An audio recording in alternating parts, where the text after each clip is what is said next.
Hello everybody. నా పేరు doctor Charan Teja Koganti. నేను న్యూరో సైకియాట్రిస్ట్ కిమ్స్ హాస్పిటల్‌లో కొండాపూర్‌లో పనిచేస్తున్నాను హైదరాబాద్‌లో. ఇవాళ మనం యాంగ్జైటీ గురించి మాట్లాడుకుందాం. యాంగ్జైటీ అనేది ఒక చాలా కామన్ కండిషన్. ప్రతి ఒక్కళ్ళు యాంగ్జైటీ అనేది చాలా తరచుగా వాడుతూ ఉంటాం. మనం ఇంగ్లీష్‌లో కూడా యాంగ్జైటీ, నాకు యాంగ్షియస్‌గా ఉంది, టెన్స్డ్‌గా ఉంది, నర్వస్‌గా ఉంది అనేవి చాలా విధాలుగా మాట్లాడుతూ ఉంటాము.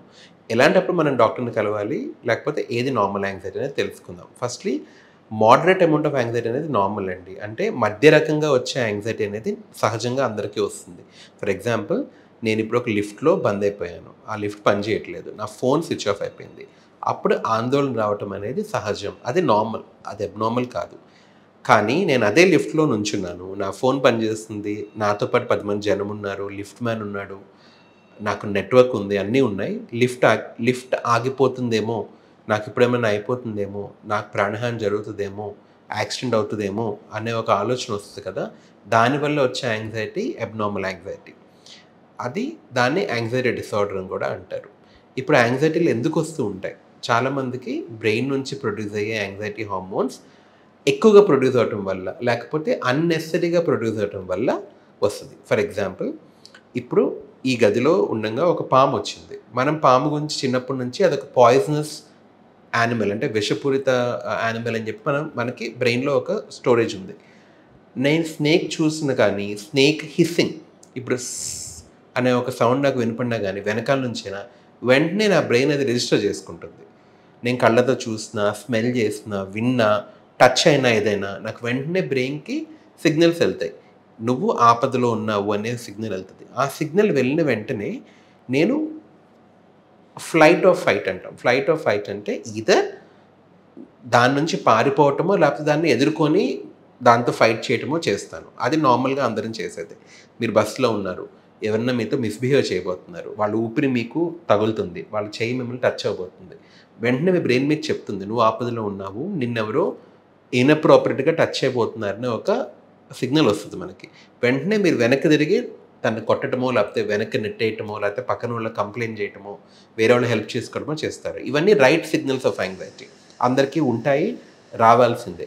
అలా కాకుండా నేను బస్సులో నుంచున్నప్పుడు, అంటే ఒక ఆడపిల్ల బస్సులో నుంచున్నప్పుడు నన్ను ఎవరన్నా ఏదన్నా టచ్ చేస్తారేమో, హాని చేస్తారేమో అనే ఆందోళనతో బస్సు కూడా ఎక్కరు కదా! దాన్ని యాంగ్జైటీ డిసార్డర్ అంటారు. ఆరు గదిలో కూర్చున్నప్పుడు ఏదైనా పాము వస్తేమో, లేకపోతే ఏదైనా అవుతుందేమో, నన్ను ఏదైనా కాటేస్తేమో అనే ఆలోచన వస్తుంది కదా! అది యాంగ్జైటీ డిసార్డర్. అంటే స్టిమ్యులస్ లేకుండా కానీ మన బ్రెయిన్ మనకి రాంగ్ థ్రెట్ ఇస్తారన్నమాట. అంటే రాంగ్ ఫైర్ అలారం.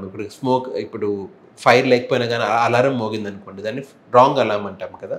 అట్లాగే బ్రెయిన్ మీకు రాంగ్ అలారం ఇస్తుంది. దాన్ని యాంగ్జైటీ డిసార్డర్ అంటాం. ఇందులో చాలా టైప్స్ ఆఫ్ యాంగ్జైటీ డిసార్డర్స్ ఉంటాయి. First thing, generalised anxiety disorder. పేరులోనే ఉందండి. జనరలైజ్డ్ అంటే అన్ని విషయాల్లోనూ, అన్ని సిచ్యువేషన్స్, అన్ని సందర్భాల్లో కూడా మనకి ఆందోళనగానే ఉంటుంది. రిలాక్స్ అవ్వలేం మనం. దాన్ని జనరలైజ్డ్ యాంగ్జైటీ డిసార్డర్ అంటాం. ఈ పేషెంట్స్‌కి 2 కామన్ సింప్టమ్స్ ఉంటాయండి.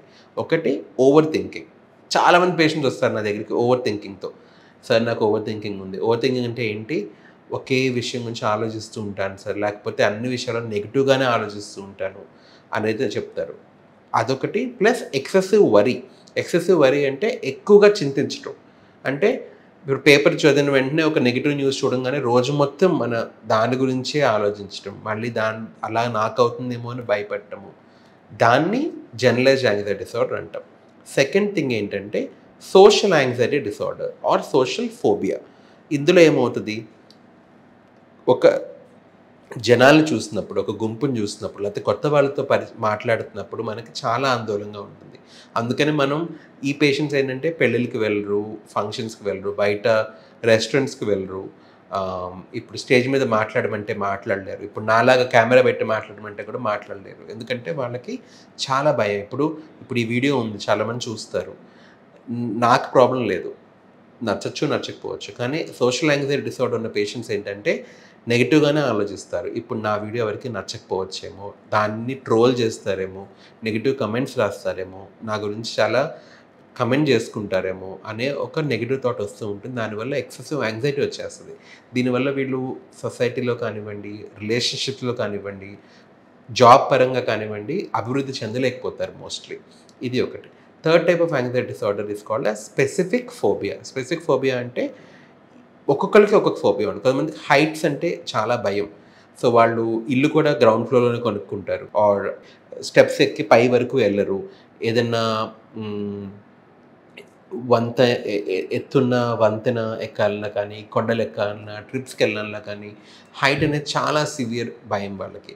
ఇలాంటివి వేరే వేరే ఫోబియాస్ ఉంటాయి. కొంతమందికి క్లాస్ట్రోఫోబియా ఉంటుంది. క్లాస్ట్రోఫోబియా అంటే క్లోజ్ స్పేస్. ఇప్పుడు ఒక గదిలో వాళ్ళు ఉండలేకపోతారు. వాళ్ళకి ఊపిరి అన్నట్టుగా అనిపిస్తది. దీన్ని క్లాస్ట్రోఫోబియా అంటారు. ఇంకొక type of anxiety disorder is called as OCD. OCD అంటే ఒబ్సెసివ్ కంపల్సివ్ డిసార్డర్.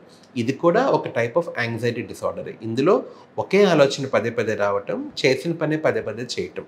నాకు క్రిమినల్ అంటే ఇక్కడ నా చేతులు క్లీన్‌గా లేవమని ఒక ఆలోచన వస్తది. వెంటనే వెళ్ళి చేతులు కడుక్కుంటాను. ఇట్లా చేస్తూనే ఉంటాను ఒక లూప్‌లో.